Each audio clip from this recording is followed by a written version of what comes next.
I'm really from a sports family. It was mother, father, aunties, uncles, and then cousins. And we all used to do a lot of sports. My three aunties was playing basketball in the best club here. And then one of them was the captain of the national team when they won the African championship.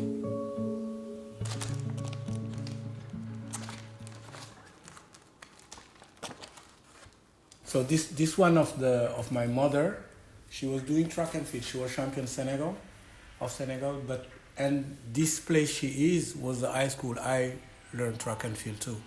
And this was the Dakar meeting where we had the national team of Senegal and the Gambia won, and we beat them. So it was like a big story. They put it in the newspaper, etc.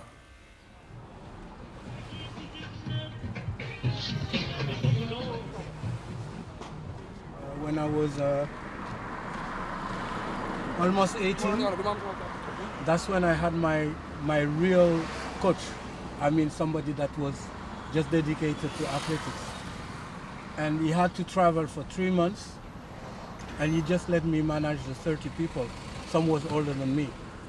And they all was saying me, you're a coach, you're a coach, you're a coach. So I've been hearing this word for a long time.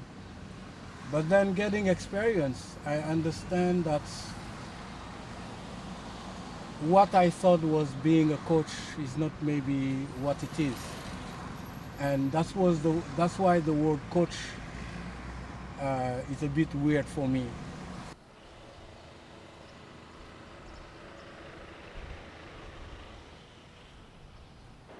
I fell into the trap of carrying people because you see their life conditions, the reality, and you know that they have the talents to get there.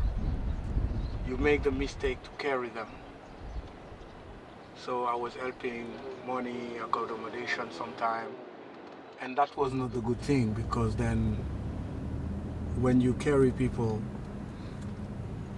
they don't take the responsibility of what they want, and they don't go where you expect them to go. So that's how I kind of at one point said, okay, let's sit and think. And I understood that was a big mistake.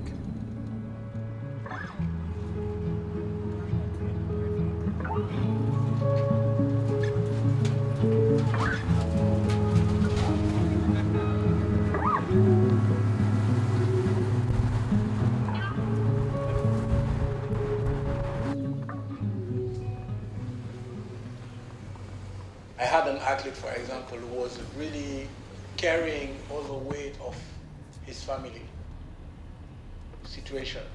So he would train well, do nice times, but in competition, it was an opportunity to help his family, and it wasn't something good for him, because then he was running with all this weight on him, you know.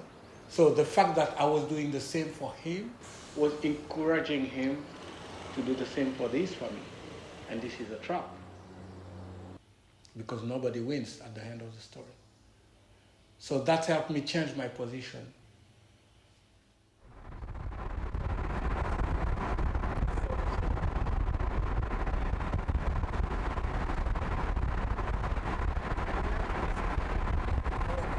I will know the weakness of the athlete, what was blocking him, and he will not accept it because of his ego. So what do? Nothing, actually, because you force it, yeah, but it doesn't work because he doesn't want to fix the problem. Like, I'm not strong mentally, I have talent, but I'm not strong mentally. And if I don't fix it, then I won't go where I want. But I don't want to fix it because I don't want to accept the idea that I'm not strong mentally.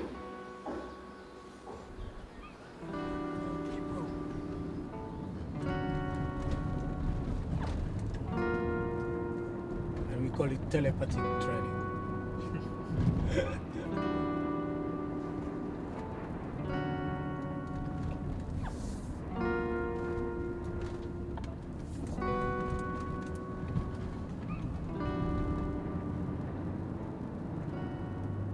started some years ago even to tell my athletes, just call me by my name, don't say coach.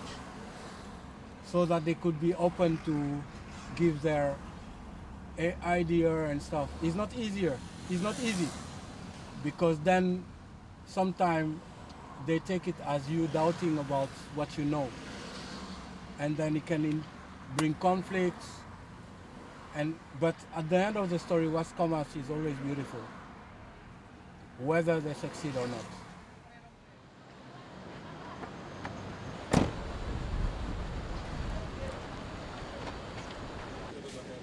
Trusting somebody else has a strong link to trusting yourself.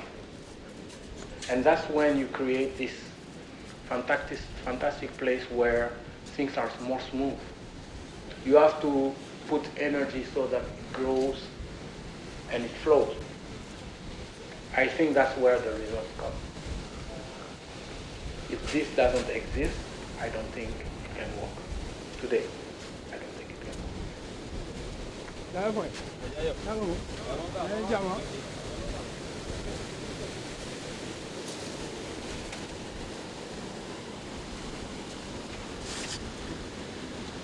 So we even argue in a way, but it has to be true.